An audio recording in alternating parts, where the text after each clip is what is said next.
Following the breakup of the Soviet Union, the Caucasus became a hotbed of secession and conflict with the independence of former Soviet republics.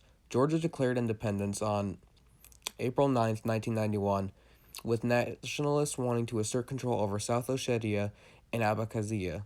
Abkhazia declared independence on July 23, 1992, with the result of a de facto independent state.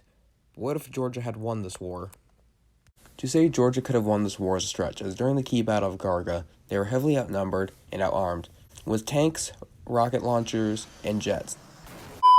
These weapons were supposedly given by the Russians. In this scenario, for Georgia to win the war, the Abkhazians never get these weapons, and Garga remains in Georgian control.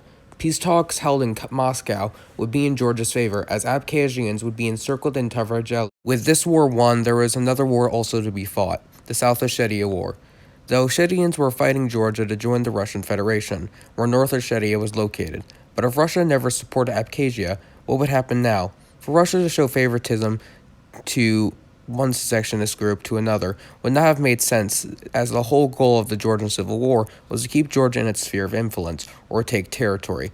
So in general, Russia not supporting Abkhazia would mean it would not support South Ossetia either.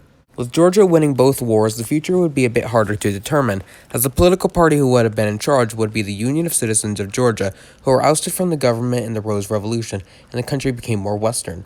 The Rose Revolution would have come no matter what the past says, as there was still corruption in the current system, although there would be a few who still supported the party, possibly allowing it to survive to this day. Things would relatively play out the same for the rest of the region. Armenia and Azerbaijan would fight, and Chechnya would temporarily be semi-independent. Except Georgia might help Russia fight them, as Chechen soldiers also fought in the Georgian Civil War, but that's a maybe. Also, another thing that would likely come after this is Georgia entering the EU and NATO, as the only reason Georgia today isn't in either is because of Russia, so Georgia joining these two organizations is likely to occur.